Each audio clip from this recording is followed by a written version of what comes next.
چه کاره که در مذهب یک انسان غلط بگیریم. ما کی برادر؟ ما کی؟ اینمی هزاره ها، اینمی مردم سربلند در اینمی سرزمین قدامت بسیار طولانی دارند، مردمان بسیار دیرینه و بومی هستند. ما هم کنارشان صادقانه ایستاد هستیم. به عنوان یک نسل سربلند هزاره ها را همیشه حمایت میکنیم.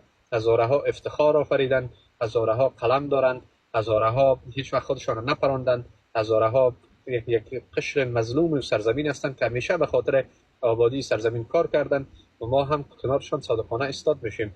در کنار از ازبکای عزیز، ازبکا هم مردمان سربلند، مردمان با تاریخ، مردمان با فرهنگ، مردمان خیلی قوی هستند که ما بر وجود مبارک تک تک مردان سربلندی سرزمین میبالم. هزاره ها از ما هستند، ما هزاره ها هستیم.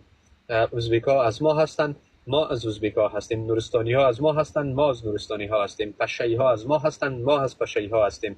اگر یک خانه تاجیک سرزمینش مشخص است اما خانه دیگه ما هزارجات است، چطور میتونیم ما از برادرای هزاره خودمون دوری بجوییم و یا هم چطور میتونیم در روزگار سخت اونها را تنها بگذاریم؟ هزاره هایی که واقعا قلم دارن، هزاره هایی که واقعا زحمت میکشن، هزاره هایی که واقعا نام نیک کمایی میکنن، هزاره هایی که قهرمان سازی میکنن، هزاره هایی که مدال میآورن، هزاره هایی که کتاب می نویسن، هزاره هایی که ربات میسازن، هزاره هایی که واقعا مرد تمدن و فرهنگ و دانش و زبان و سربلندی هستند.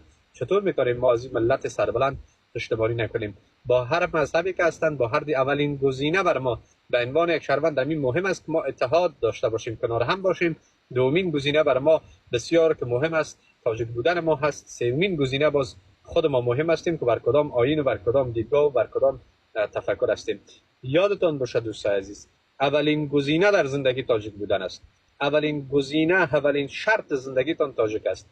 اول باید گذشته از هر چیزی که در دنیا میبینین شما باید اصالت را پیدا بکنین که شما یک تاجیک به تمام معنا و حیار هستین. بعد از این باز مراحل دوم، مراحل سوم، مراحل چهارم، چیزهایی که در زندگی ما ارزشمند است اونا هم قابل قدر است. اما من زمین دریچه بر شما 8 نفر هستین صدا میزنم. اولین گزینه خودشناسی است، بعد خداشناسی است. اول تو یک تاجیک هستی، اول تاجیک هستی، بعد از این باز میبریم تا بر دیدگاه مشخصی که داریم.